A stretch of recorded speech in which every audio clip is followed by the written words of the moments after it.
1947 में अंग्रेज भारत छोड़ के चले गए और हमारा हिंदुस्तान आज़ादी की सांस लेने लगा। लेकिन पूर्णतः आज़ादी तब मिली जब 26 जनवरी 1950 को हमारे देश में संविधान लागू हो गया। उस संविधान के तहत इस पूरे देश के जनमानस को विकास को लेकर के काफी कुछ सूचीबद्ध तरीके से नियम और तौर तरीके बनाए गए, जिसमें हर वर्ग के लोगों को विकास हो सके और हर वर्ग के लोगों को समानता का अधिकार मिल सके, ताकि ये पूरा समुचित एक राष्ट्र बन सके। और उसके तहत संविधान में हर एक चीज विधिवत अंकित किया गया है।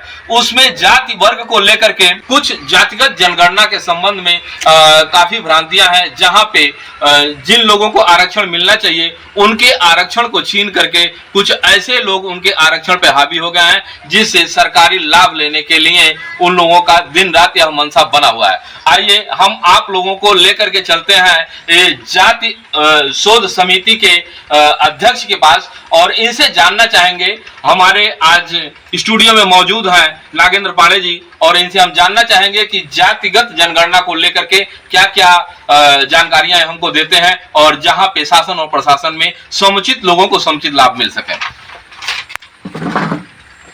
नागेंद्र पांडे जी, आपका बहुत बहुत स्वागत है हमारे चैनल में। मैं आपका इंटरव्यू कर रहा हूं जातिगत जनगणना को लेकर के। इस संबंध में आप ये बताएं कि जहां पे कहार और गोंड जातियों में काफी भ्रांतियां समाज में फैली हुई हैं और जाति प्रमाण पत्र निर्गत करने के लिए जो प्रशासनिक अधिकारी हैं उनको काफी दिक्कतों का सामना करना पड़ता है। कुछ लोग का कहना है कि कहार कोई जाति नहीं है। सबसे पहले आप हमको ये बताएं कि कहार जाति के संबंध में आपके पास क्या जानकारी है?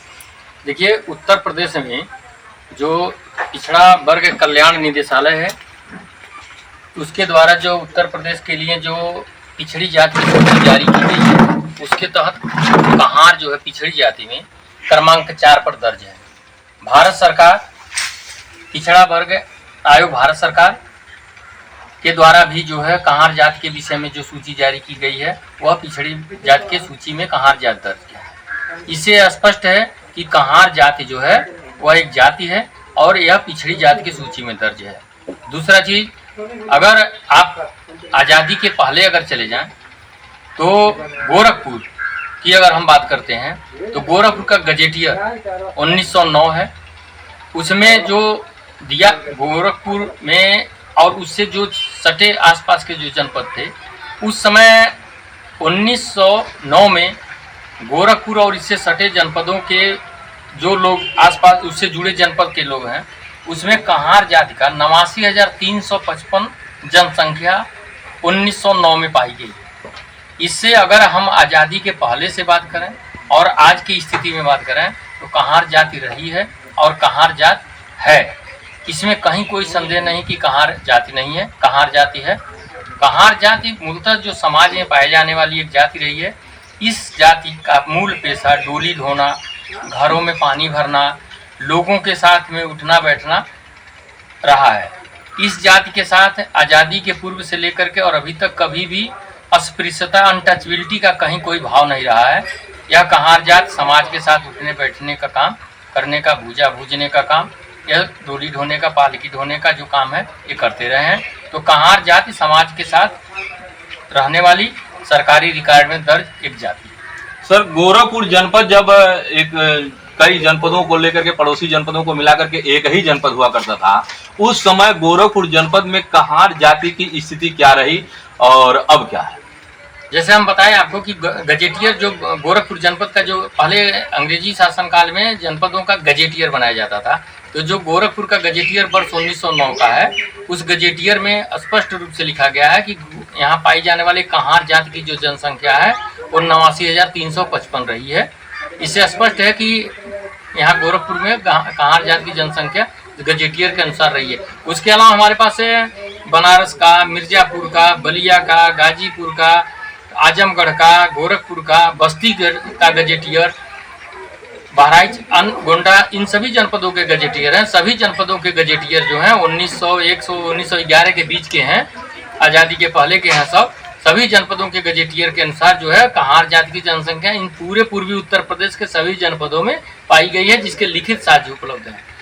सर, एक बहुत बड़ा सवाल ये बना हुआ है कि जब गोरखपुर जनपद में आपके अनुसार बताए हुए अनुसार जब कहार जातियां उतनी थी, तो जब गोरखपुर विघटित होकर के 4 जनपदों में जब विभाजन हुआ तो वो कहार जातियां और कहाँ गई और क्या स्थिति रही? देखिए, अगर 1909 के गजेटियर को देखा जाए और अगर 2000 जो 10 साल पर सेंसस जनगणना किए जाते थे, आज अगर हम 2021 के अगर दशक को लेकर के अगर किया जाए और 20-21% एवरेज जो है पॉपुलेशन 10 की पॉपुलेशन ग्रोथ दर जो 2.1% रहा, और अगर इसको इस एवरेज से लेके चला जाए तो गोरखपुर जनपद और इससे गोरखपुर मंडल के जनपदों में लगभग 13 लाख 13.5 लाख के लगभग कहार जाति का पॉपुलेशन है। प्रत्येक मतलब 4 अगर गोरखपुर, देवरिया, कुशीनगर और महाराजगंज जनपद का अगर पॉपुलेशन को अगर एवरेज किया जाए 89,355 का, तो आज 2025 में इनका पॉपुलेशन लगभग 13-13.5 लाख कहार जाति का पॉपुलेशन हो रहा है। अब सवाल ये आता है कि सरकार को यह जानना चाहिए, पिछड़ा वर्ग कल्याण निदेशालय को यह जानना चाहिए कि यह कहार जाति जो हमारी जाति रही है आज कहाँ है, किस गांव में कितनी है, किस तहसील में कितनी है, किस जनपद में, गोरखपुर मंडल के किस जनपद में कितनी है। यह सरकार का सबसे बड़ा सवाल है। सरकार से सवाल है, सरकार के सामने चुनौती है कि इस कहार जाति को खोजना और उसको जस्टिफाई करना और ले आना। सरकार अभी जातिगत जनगणना कराने की बात कर रही है। मैं सरकार से पूछना चाहता हूं कि जब 1909 के गजेटियर में गोरखपुर जनपद में अगर इतनी कहार जाति की जनसंख्या रही है तो आज यह कहार जाति कहाँ है? सरकार को इस सेंसस में इस बात को ले आना होगा, हर हालत में लाना होगा। और इसके लिए रजिस्ट्रार जनरल ऑफ इंडिया को भी इस बात को समझना होगा। भारत सरकार के गृह मंत्रालय के अंतर्गत जो जनगणना निदेशालय है, रजिस्ट्रार जनरल ऑफ इंडिया है, उसके उनको इस सेंसस के आधार पर, इस गजेटियर्स के आधार पर इनको समझना होगा ये कहार जाति जो है वो कहाँ है। सर, आप बता रहे हैं ये कहार जातियां गोरखपुर में इतनी क्षमता में पाई जाती थी, तो आज गोरखपुर से सटे जनपद महाराजगंज, कुशीनगर, बस्ती, ये सारे जनपदों में गोंड जाति आ गई है। अब मुझे गोंड जाति के संबंध में बताइए कि ये गोंड जाति कहाँ पाई जाती थी और इनकी स्थिति क्या है? आपने अच्छा सवाल उठाया है। देखिए, गोंड जाति मूलतः गोंडवाना जो क्षेत्र रहा, जो उत्तर प्रदेश के कैमूर रेंज, मतलब जो मिर्जापुर, झांसी, ललितपुर, बांदा, उस सेक्टर के जो पहाड़ी बुंदेलखंड रीजन के क्षेत्र है, उस रीजन के, मध्य प्रदेश के रीजन के क्षेत्रों को मिला करके जो गोंडवाना क्षेत्र था, वहाँ पाई जाने वाली जाति जो है एक आदिवासी जाति के रूप में, जो पहाड़ों में एक गुफाओं में ये लोग रहते थे, छिट-फुट पाए जाते थे, यह इनकी जनसंख्या रही है गोंड जाति। यह गोंड जाति जो है ये जंगली प्रवृत्ति के रहते थे, आदिवासी प्रवृत्ति के रहते थे, यह वहाँ पाए जाते थे। इनकी जनसंख्या उस समय जो है करीब 7,600 के लगभग पाई गई है गजेटियर के अनुसार। मिर्जापुर में जो 1907 का गजेटियर है, 7,600 के लगभग पॉपुलेशन मिर्जापुर में गोंड जाति का 7,600 रहा। लेकिन उसी मिर्जापुर में, उसी गजेटियर में 16,000 से ऊपर ज़्यादा कहार जाति की भी जनसंख्या वहाँ निवास करती थी। इस तरीके से अगर गोंड जाति को देखा जाए तो ये आज़ादी के पहले ये स्थिति रही, जो गोंडवाना क्षेत्र है कैमूर रेंज का, वहाँ पाया गया। उत्तर प्रदेश सरकार में समाज कल्याण विभाग, उत्तर प्रदेश सरकार का जाति के बारे में जानकारी करने के लिए शोध संस्थान, अनुसूचित जाति, अनुसूचित जनजाति शोध एवं प्रशिक्षण संस्थान भागीदारी भवन में बनाया गया है। इसके निदेशक होते हैं, इसमें शोध अधिकारी होते हैं, इसमें सहायक सांख्यिकी अधिकारी होते हैं, जो जाति के बारे में समाज कल्याण के लिए शोध और अध्ययन करते हैं। उत्तर प्रदेश में अनुसूचित जाति, अनुसूचित जनजाति शोध एवं प्रशिक्षण की स्थापना भारत सरकार के जनजाति मंत्रालय के CNDS स्कीम के तहत 1985 में किया गया। 1985 से लेकर के 2025 तक 40 सालों में गोंड जाति के संबंध में कुल 5 अध्ययन उत्तर प्रदेश सरकार के द्वारा हुए।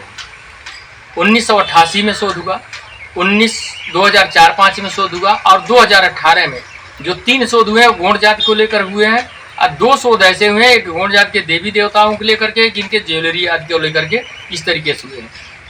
शुद्ध रूप से 1989, 2004-5 और 2018 में 19 में गोंड जाति के बारे में उत्तर प्रदेश में 3 शोध हुए हैं। इन सभी शोधों की कापी हमने अनुसूचित जाति जनजाति शोध एवं प्रशिक्षण संस्थान से प्राप्त किया है। अगर इस शोध के 1989 के शोध का अगर हम अध्ययन करते हैं तो यह 54 पन्ने का है।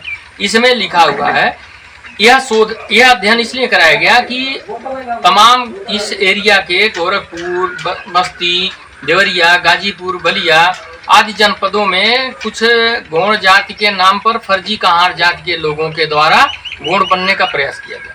तो इस जनपद के अधिकारियों के द्वारा हटाया गया। 81 में अगर एरिया उनका विस्तार हो रहा है, कहाँ से आए हैं? इस पर सरकार ने आज तक कोई सर्च नहीं, कोई स्टडी नहीं करवाया। हम लोग स्टडी का मांग कर रहे हैं, स्टडी नहीं करवाया जा रहा है। 91 में की जनसंख्या बेतहाशा बढ़ गई, इस पर सरकार कहाँ है? आरजीआई कहाँ? आरजीआई को हम लोग लिखते हैं पत्र, तो आरजीआई भेजता है समाज कल्याण विभाग को, आरजीआई भेज देता है मंत्रालय को। ये क्या मामला है? उनको जानना चाहिए कि ये पॉपुलेशन कहाँ से कृत्रिम तरीके से आ गई। ये सब देखिए, सब सवाल है। और इस पूरे करप्शन का सीधा सीधा जो नुकसान हो रहा है, जो वास्तविक गौड़ जाति के लोग हैं, वास्तविक अनुसूचित जाति के लोग हैं, वास्तविक अनुसूचित जनजाति के लोग हैं, उनको इसका नुकसान हो रहा है और सरकार के द्वारा यह कराया जा रहा है। इस पर सब विचार करना चाहिए। सरकार के द्वारा जो योजना चलाई जा रही है, आरक्षण जो दिया जा रहा है, समाज के सभी वर्गों को आगे बढ़ाने का काम और उनको उत्थान का काम होता है। लेकिन इस तरह से अभी आप लोगों ने पढ़ा जैसे मिला, इस तरह से जो फर्जीवाड़ा करके जो उचित लोग हैं, जो जिनके लिए आरक्षण है, उनके आरक्षण पे कहीं न कहीं धोखाधड़ी किया जा रहा है। और वो धोखाधड़ी कुछ निजी जातियां लेकर के और अपने स्वार्थ को सिद्ध कर रही हैं। पांडे जी, कुछ लोगों का कहना यह है कि जाति प्रमाण पत्र केवल नोटरी एविडेंस के आधार पर बनाया जाए। आप जाति प्रमाण पत्र जारी करने की प्रक्रिया के संबंध में हमको बताइए। देखिए, माननीय उच्चतम न्यायालय के जजमेंट माधुरी पाटिल का है, लावेरी गिरी का है। इसमें स्पष्ट रूप से वर्णित किया गया है कि जाति प्रमाण पत्र जारी करने के लिए सबूत का भार, बर्डन ऑफ प्रूफ जो होता है वो अप्लीकेंट का होता है। मतलब जो जाति को साबित करने का भार होता है वो आवेदक का होता है। तो और आवेदक को जाति साबित करने के संबंध में जो शासनादेश जारी पहले हुए हैं, उसमें लिखा गया है कि 6 अगस्त 1950 को जो राष्ट्रपति के नोटिफिकेशन के जारी होने के पूर्व के साक्ष्यों को ही लेकर के जाति प्रमाण पत्र जारी किया जाए, जिससे यह पुष्ट हो सके कि हम अधिक से अधिक टाइमलाइन का अगर किसी के जाति के बारे में जानकारी रखते हैं तो उसके बारे में शुद्धता बढ़ेगी। अब ये बताइए, हम अधिक से अधिक किसी के बारे में, अधिक से अधिक उसके वंशावली के बारे में, अधिक से अधिक उसके डीएनए नस्ल के बारे में जब जान करके हम जाति प्रमाण पत्र जारी करेंगे, तब तक जा करके उसकी शुद्धता बढ़ेगी। यहाँ ये बताइए, अगर हम शपथ पत्र दे दिए तो नाती शपथ पत्र देकर अपने ग्रैंडफादर, अपने बाबा का, अपने बाप का तो जाति नहीं साबित करेगा। यहाँ ऑलरेडी नोटिफिकेशन शासनादेश में है कि 6 अगस्त 1950 के पूर्व के उसके साक्ष्य को देखा जाए। दूसरा, जाति प्रमाण पत्र जारी करने के लिए जहां उसका मूल रहा है वहां से उसका जाति प्रमाण पत्र जारी हो, कहीं हो जाए शिक्षा के लिए, कहीं जाए आजीविका के लिए, कहीं बस जाए, लेकिन जाति प्रमाण पत्र उसके मूल जगह से जारी होने के लिए स्पष्ट निर्देश दिया गया है। यहाँ जा करके उन निर्देशों को लगातार खंडन कराया जा रहा है। मैं बता दूं, उत्तर प्रदेश में जो अभी मैं बताया 1989, 2004, 2005, 2018 में उत्तर प्रदेश सरकार के द्वारा शोध कराए गए। उत्तर प्रदेश सरकार समाज कल्याण का जो प्रमुख सचिव होते हैं, उनके विशेष सचिव होते हैं, उनको कम्युनिटी ग्रास रूट पर फीडबैक देने के लिए, जाति के बारे में जानकारी देने के लिए शोध संस्थान बनाया गया। शोध संस्थान के शोध के आधार पर आज तक उत्तर प्रदेश में गौड़ जाति के बारे में एक भी शासनादेश नहीं जारी किए गए। जितने भी शासनादेश जारी किए गए हैं, अब बताइए तब उसके बारे में समाज कल्याण विभाग उत्तर प्रदेश सरकार ने किस बेस के आधार पर तब जारी किया? शोध के आधार पर जारी नहीं किए गए। शोध के आधार पर जारी किए गए शासनादेशों की हम लोग जानकारी मांग रहे हैं, आज तक समाज कल्याण विभाग उत्तर प्रदेश सरकार नहीं दे रहा है। अनेकों पत्र हम लोगों ने भेजा गया। अगर ये बताइए तो समाज कल्याण विभाग उत्तर प्रदेश सरकार जब शोध संस्थान बनाई है जाति के बारे में शोध करने की जानकारी देने के लिए, और उसने जब शोध करके दिया तो उसके बारे में उस आधार पर क्यों नहीं जानकारी लिए गए, शासनादेश जारी किए गए? शासनादेश मनगढ़ंत जारी किए जा रहे हैं, शासनादेश पॉलिटिकल जारी किए जा रहे हैं, शासनादेश किसी के कहने पर जारी करवा दिए जा रहे हैं। और इसी का नतीजा रहा कि उत्तर प्रदेश सरकार के समाज कल्याण का शासनादेश रिट्स के तहत क्वेश्चन भी हुआ है, हम लोगों ने कराया है। ये समाज गौड़ जाति के लोगों के द्वारा ये जो भ्रष्टाचार किया गया है, समाज कल्याण विभाग को इस पर अलर्ट होना चाहिए। समाज कल्याण विभाग उत्तर प्रदेश सरकार को अपने शोधों का, अपने शोध संस्थान के जो डॉक्यूमेंट्स हैं उसका एनालिसिस स्टडी करना चाहिए, एनालिसिस करना चाहिए, और जितने शासनादेश आज तक उन्होंने जारी किए हैं उनका सभी का समीक्षा कर लेना चाहिए कि हमारे पास में जो डॉक्यूमेंट है और हमने जो आदेश जारी किया उसमें वास्तविकता क्या है। और अगर ऐसा वो नहीं करता है समाज कल्याण विभाग, तो आज नहीं कल कभी न कभी अनुसूचित जाति जनजाति के लोग अब अपने अधिकारों को जान रहे हैं, अब अपने अधिकार को खोज रहे हैं। 1947 से लेकर के आज तक ये लोग बहुत चुप रहे, बहुत सह लिए। आज उनके अगर स्टडी करवा लीजिए, आज 50% से ज्यादा शैक्षिक संस्थाओं में, 50% से ज्यादा विभिन्न पदों में, पॉलिटिकल सेक्टर में फर्जी अनुसूचित जाति के लोग यहाँ नौकरी कर रहे हैं। फर्जी अनुसूचित जाति के लोग जाकर के अध्ययन कर रहे हैं। जो मूल अनुसूचित जाति के लोग हैं उनको अब कहीं हाशिए पर चले गए हैं, और यही रहा अगले 5 से 10 साल के अंदर मूल अनुसूचित जाति के लोग उत्तर प्रदेश में हाशिए पर रहेंगे। फर्जी अनुसूचित जाति के लोग सभी पदों पर रहेंगे, शैक्षिक संस्थानों में रहेंगे और रहेंगे। इसके लिए समाज कल्याण विभाग का ये गलती है। समाज कल्याण विभाग भ्रष्टाचारी कर रहा है। आरजीआई का गलती है। आरजीआई इस गलती को करवा रहा है कि कहां से इनको लाया गया। कहीं न कहीं देश के रेगुलेशन और संविधान के साथ खिलवाड़ किया जा रहा है, जहां पे अभी आप लोगों ने पांडे जी के द्वारा सुना कि कहीं न कहीं इसके जिम्मेदार समाज कल्याण विभाग के अधिकारी और कर्मचारी हैं। पांडे जी, यहाँ पे जो कुछ लोगों का, समाज के कुछ ऐसे वर्ग जो अपने आप को कहार से गोड़ कहते हैं, कोई गोड़ कहता है, कोई कहार कहता है, तो इसमें काफी भ्रांतियां फैली हुई हैं। कहार लोगों का जाति प्रमाण पत्र गोड़ के अंतर्गत, गोड़ अनुसूचित जनजाति के अंतर्गत निर्गत हो जाता है। पांडे जी, कहार और गोड़ के अंतर को समझाते हुए हमारे दर्शकों को बताएं, कहार और गोड़ में क्या अंतर है, कहार किसको कहते हैं और गोड़ की उपाधि लेने के लिए ये लोग क्यों इतना तत्पर रहते हैं। ये अंतर हमें नहीं स्पष्ट करना है। अंतर समाज कल्याण विभाग ने गया कि यह विरोधाभास इनके द्वारा पैदा किया जा रहा है, इसके बारे में हमको अध्ययन करके जानकारी दिया जाए। यह जानकारी करने के लिए उत्तर प्रदेश सरकार के द्वारा अध्ययन करवाया गया समाज कल्याण विभाग के उस शोध संस्थान के द्वारा, जिसमें स्पष्ट किया गया है कि गौड़ जाति जो अनुसूचित जाति की होती है वह मिर्जापुर के कैमूर रेंज में पाई जाती है, और जो दूसरी गौड़ जो उसके अलावा मिर्जापुर के कैमूर रेंज के मिर्जापुर, सोनभद्र, झांसी, बांदा, ललितपुर के अलावा अन्य जनपदों में जो गौड़ जाति के लोग अपने को कहते हैं वह कहार जाति के हैं। यह मैं नहीं कह रहा हूँ, 1989 का उत्तर प्रदेश सरकार का शोध संस्थान कह रहा है, यह लिखित डॉक्यूमेंट है। दूसरा 2004-05 का शोध उत्तर प्रदेश सरकार का जो है गौड़ जाति को संबंध में है। इसमें 1961-1971 का जो जनसंख्या का पूरे जनपद वार गौड़ जाति के पॉपुलेशन दिया गया, उस समय उत्तराखंड भी उत्तर प्रदेश में शामिल था।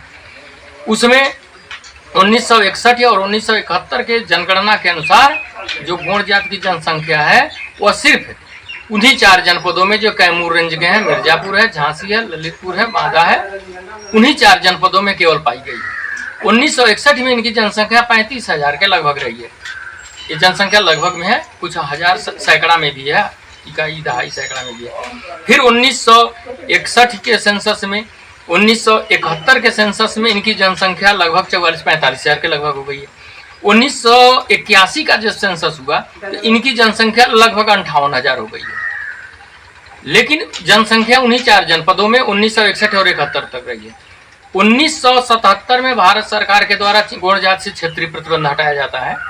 इनकी जनसंख्या 5-4 जनपदों से बढ़कर के 23 जनपद हो जाती है, और 1981 से 91 के बीच में इनकी जनसंख्या 91 तक जाते जाते संपूर्ण उत्तर प्रदेश के 63 जनपद में इनकी जनसंख्या 2,12,000 जनसंख्या हो जाती है। अब सवाल ये बनता है कि 1961-1971 तक अगर इनकी जनसंख्या 4 जनपदों में रही तो 81 और 91 के बीच में इनकी जनसंख्या संपूर्ण उत्तर प्रदेश में कहाँ हो गई। दूसरा, इसी शोध का भाग, इसी 2004-05 के शोध में उत्तर प्रदेश सरकार का ये कहना है कि जो मिर्जापुर के कैमूर रेंज के क्षेत्र में जो 4 जनपदों में गौड़ जाति निवास करती थी उनका मूल गौड़ जाति का पलायन नहीं हुआ है। तो जब पलायन नहीं हुआ तो ये बताइए 1981 से 1991 के बीच में 58,000 से जनसंख्या सीधे जंप करके 2,12,000 होती है। अगर इस जनसंख्या का भारत के जनसंख्या के सापेक्ष छोड़ दीजिए, अगर स्थानीय स्तर पर कैलकुलेशन किया जाए तो एक जो फर्टिल एज ग्रुप की जो महिला है, एक 10 साल में अगर 17 बच्चा वो देती है, 18 बच्चा देती है, सभी बच्चे सकुशल जीवित होते हैं, तब जाके जनसंख्या हो सकती है। ये बताइए, जनसंख्या प्राकृतिक पैदा होती है कि जनसंख्या जो है कृत्रिम पैदा होती है? यहाँ जनसंख्या को कृत्रिम कैसे बढ़ा दिया गया। 2 लाख भारत की जनसंख्या अगर 22% बढ़ रही है तो इनकी जनसंख्या 450% कैसे बढ़ गई। एरिया जो क्षेत्रीय एरिया प्रतिबंध इनका 1600% एरिया से पलायन हो गया। इनका जनपद का एरिया 1600% बढ़ गया। कैसे एरिया बढ़ गया, एक जनपद से दूसरे जनपद में कैसे चले गए, जनसंख्या बेतहाशा कैसे बढ़ गई। कुल मिला जुला करके यहाँ पूरा जो है यह एक करप्शन है, भ्रष्टाचार है। और मूल अनुसूचित जाति के लोग जो गरीब अशिक्षित हैं, जिनको अपने संवैधानिक अधिकारों की जानकारी नहीं है, उनके हक को डाका डालने के लिए एक षड्यंत्र किया गया। और उस षड्यंत्र का यह परिणाम रहा कि गौड़ जाति जो मिर्जापुर के सिर्फ 4 जनपद के कैमूर रेंज में पाई जाती थी, 1977 में फर्जी तरीके से क्षेत्रीय प्रतिबंध हटने के बाद आज ये पूरे जनपदों में हर जगह फैल गई। यह फर्जी है, निराधार है, असत्य है। जनसंख्या सरकार ये बतावे, पिछड़ा वर्ग कल्याण निदेशालय बताए कि कहाँ जातियां जब 1909 में आ रही है वो कहाँ गई। जब गौड़ जाति का जनसंख्या 1961-1971 तक सिर्फ 4 जनपदों में रहा तो 1981 और 1991 में पूरे उत्तर प्रदेश में कैसी फैल गई। यह सुनियोजित स्टेट स्पॉन्सर करप्शन है, सरकार का सुनियोजित भ्रष्टाचार है। इस पर क्योंकि गरीब अनुसूचित जाति का व्यक्ति वो गांव में रहता है, रोटी के लिए परेशान है, घर के लिए परेशान है, कपड़े के लिए परेशान है, शिक्षा के लिए परेशान है, उसको अधिकार की जानकारी नहीं है, वो विकास नहीं कर पा रहा है। इस नाते इसका लाभ उठा करके उस गरीब अनुसूचित जाति के लोगों का लाभ उठा करके एक उनके हक का छीनने का प्रयास किया जा रहा है। सवाल ये आता है, उत्तर प्रदेश सरकार से और भारत सरकार से हम लोगों ने अनेक बार पूछा कि 1977 में क्षेत्रीय प्रतिबंध हटाया गया, इसके लिए क्या प्रक्रिया अपनाई गई, सरकार के द्वारा कोई जानकारी नहीं दी जा रही। आखिर में 77 में क्षेत्रीय प्रतिबंध हटाया गया कि जो शिक्षा और आजीविका के लिए पलायन किए उनको आरक्षण का लाभ मिलता रहे। तो सवाल है कि अगर आरक्षण का लाभ उनको प्रदेश भर में मिलना चाहिए। हम भी कह रहे हैं कि गौड़ जाति हमारे मित्र है, वो बेचारे दलित हैं, गरीब हैं, भाई हैं, उनको लाभ मिलना चाहिए। लेकिन गौड़ जाति के नाम पर किसी फर्जी को थोड़ा लाभ मिलना चाहिए। और यहाँ गौड़ जाति पता नहीं है और फर्जी अनुसूचित जाति के गौड़ जाति के नाम पर लोग कुकुर मुत्ता की तरह जातियां पनपती जा रही हैं। इसका जो है यहाँ दुरुपयोग किया गया। सरकार के पास में कोई स्पष्ट जानकारी नहीं है कि 77 में क्षेत्रीय प्रतिबंध हटाने के लिए क्या प्रक्रिया उत्तर प्रदेश सरकार और भारत सरकार के बीच की गई, कोई आंकड़े नहीं है, कोई जानकारी नहीं है। ये बताइए, जब 1961-1971 के बीच में गौड़ का पलायन नहीं हुआ, 1971 के बाद में तब क्षेत्रीय प्रतिबंध 77 में हटाने का लॉजिक कहाँ से बनता है? कहीं पलायन नहीं है। दूसरा, 61 में अगर 71 में उनका क्षेत्रीय पलायन नहीं, 71 तक वही है, 81 में अगर तो 77 में क्षेत्रीय प्रतिबंध हटाया गया, 81 में अगर एरिया उनका विस्तार हो रहा है, कहाँ से आए हैं? इस पर सरकार ने आज तक कोई सर्च नहीं, कोई स्टडी नहीं करवाया। हम लोग स्टडी का मांग कर रहे हैं, स्टडी नहीं करवाया जा रहा है। 91 में की जनसंख्या बेतहाशा बढ़ गई, इस पर सरकार कहाँ है? आरजीआई कहाँ? आरजीआई को हम लोग लिखते हैं पत्र तो आरजीआई भेजता है समाज कल्याण विभाग को, आरजीआई भेज देता है मंत्रालय को। ये क्या मामला है? उनको जानना चाहिए कि ये पॉपुलेशन कहाँ से कृत्रिम तरीके से आ गई। ये सब देखिए, सब सवाल है। और इस पूरे करप्शन का सीधा जो नुकसान हो रहा है, जो वास्तविक गौड़ जाति के लोग हैं, वास्तविक अनुसूचित जाति के लोग हैं, वास्तविक अनुसूचित जनजाति के लोग हैं, उनको इसका नुकसान हो रहा है। और सरकार के द्वारा समाज कल्याण विभाग को इस पर अलर्ट होना चाहिए। समाज कल्याण विभाग उत्तर प्रदेश सरकार को अपने शोधों का, अपने शोध संस्थान के जो डॉक्यूमेंट्स हैं उसका एनालिसिस स्टडी करना चाहिए, एनालिसिस करना चाहिए। और जितने शासनादेश आज तक उन्होंने जारी किए हैं उनका सभी का समीक्षा कर लेना चाहिए कि हमारे पास में जो डॉक्यूमेंट है और हमने जो आदेश जारी किया उसमें वास्तविकता क्या है। और अगर ऐसा वो नहीं करता है समाज कल्याण विभाग, तो आज नहीं कल कभी न कभी अनुसूचित जाति जनजाति के लोग अब अपने अधिकारों को जान रहे हैं, अब अपने अधिकार को खोज रहे हैं। 1947 से लेकर के आज तक ये लोग बहुत चुप रहे, बहुत साल लिए। आज उनके अगर स्टडी करवा लीजिए, आज 50% से ज्यादा शैक्षिक संस्थाओं में, 50% से ज्यादा विभिन्न पदों में, पॉलिटिकल सेक्टर में फर्जी अनुसूचित जाति के लोग यहाँ नौकरी कर रहे हैं। फर्जी अनुसूचित जाति के लोग जाकर के अध्ययन कर रहे हैं। जो मूल अनुसूचित जाति के लोग हैं उनको अब कहीं हाशिए पर चले गए हैं। और यही रहा, अगले 5 से 10 साल के अंदर मूल अनुसूचित जाति के लोग उत्तर प्रदेश में हाशिए पर रहेंगे। फर्जी अनुसूचित जाति के लोग सभी पदों पर रहेंगे, शैक्षिक संस्थानों में रहेंगे और रहेंगे। इसके लिए समाज कल्याण विभाग का ये गलती है। समाज कल्याण विभाग भ्रष्टाचारी कर रहा है। आरजीआई का गलती है, आरजीआई इस गलती को करवा रहा है कि कहां से इनको लाया गया। कहीं न कहीं देश के रेगुलेशन और संविधान के साथ खिलवाड़ किया जा रहा है। जहां पे अभी आप लोगों ने पांडे जी के द्वारा सुना कि कहीं न कहीं इसके जिम्मेदार समाज कल्याण विभाग के अधिकारी और कर्मचारी हैं। पांडे जी, यहाँ पे जो कुछ लोगों का, समाज के कुछ ऐसे वर्ग जो अपने आप को कहार से गोंड कहते हैं, कोई गोंड कहता है, कोई कहार कहता है, तो इसमें एक काफी भ्रांतियां फैली हुई हैं। कहार लोगों का जाति प्रमाण पत्र गोंड के अंतर्गत, गोंड अनुसूचित जनजाति के अंतर्गत निर्गत हो जाता है। पांडे जी, कहार और गोंड के अंतर को समझाते हुए हमारे दर्शकों को बताएं, कहार और गोंड में क्या अंतर है, कहार किसको कहते हैं और गोंड की उपाधि लेने के लिए ये लोग क्यों इतना तत्पर रहते हैं। देखिए, अंतर हमें नहीं स्पष्ट करना है, अंतर समाज कल्याण विभाग ने स्पष्ट कर दिया है। समाज कल्याण विभाग उत्तर प्रदेश सरकार और भारत सरकार के रजिस्ट्रार जनरल ऑफ इंडिया का 2004-05 का जो समाज कल्याण विभाग का शोध है, उसमें पेज नंबर 57 को समाज कल्याण विभाग खुद पढ़ है।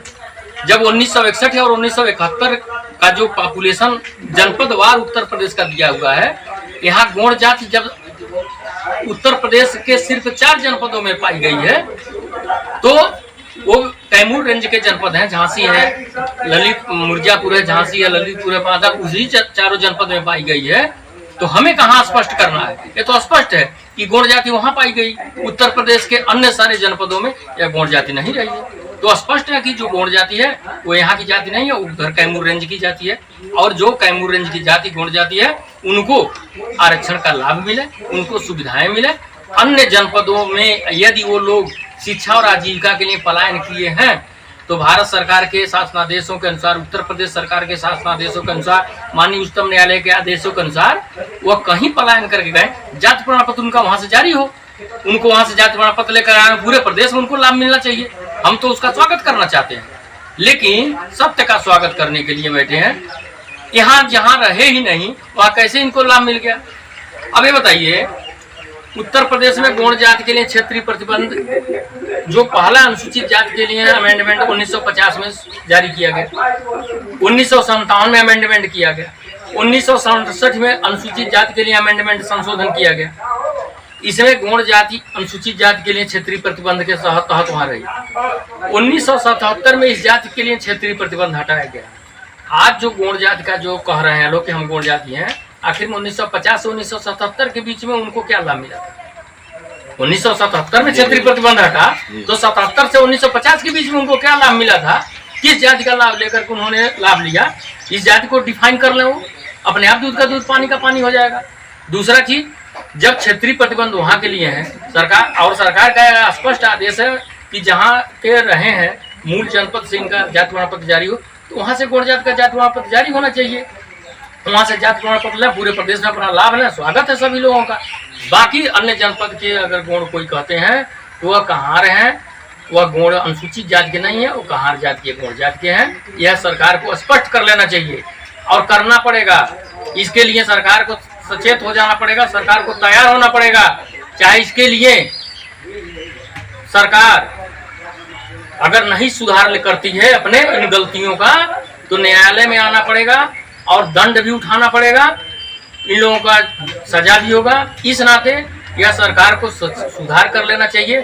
जो हम बात कर रहे हैं, ये मैं नहीं कह रहा हूँ, ये सरकार के डॉक्यूमेंट कह रहे हैं। सरकार को अपने डॉक्यूमेंट से के हिसाब से, सेंसस के जो डाटा है उनके हिसाब से ही चलना चाहिए, तो चलना चाहिए। अभी कहीं न कहीं रेगुलेशन के साथ खिलवाड़ करने का काम अधिकारी और कर्मचारी जो जाति प्रमाण पत्र निर्गत करते हैं उनके ऊपर डिपेंड करता है। और इस भावनाओं के साथ जो समाज के आरक्षित समुचित वर्ग है उनको लाभ न देकर के समाज के ऐसे वर्ग को लाभ मिलता है जो इस आरक्षण के काबिल नहीं है। इसको देखते हुए अभी आपने पांडे जी को सुना और पांडे जी ने बहुत ही अच्छे ढंग से इन सारे बिंदुओं पे चर्चा हमारी हुई पांडे जी से, और उनके द्वारा यह भी बताया गया और कि कुल मिला जुला करके सरकारी दस्तावेजों के साथ छेड़छाड़ हो रहा है। तो अधिकारी और कर्मचारी जो बैठे पीठासीन पदों पे जो बैठे हुए हैं, जिनको यह दायित्व दिया गया है कि आप इसको शोध समिति के द्वारा जो निर्णय आपको मिलता है उसके तहत ही काम करें, लेकिन फिर भी समाज में एक ऐसा विद्रोह फैलाने का काम जहां से प्रशासनिक आदेश जारी होते हैं वहां से होता है। और यह समाज में काफी एक बुराई की तरह से देख लिया जाए कि बुराई फैल रहा है। तो समाज में वर्गों को लड़ाने का काम और सरकार की योजनाओं के साथ धोखाधड़ी करने का काम ये अधिकारी और कर्मचारी करते हैं। पांडे जी के द्वारा आप लोगों ने ये सुना कि ये अधिकारी कर्मचारी अपने दायित्वों का निर्वहन ठीक ढंग से करें, नहीं तो इनको न्यायपालिका में खड़ा होकर के अपने दायित्वों के प्रति जवाबदेही तय करना होगा। भारत दर्शन न्यूज, आर के शर्मा, महाराज।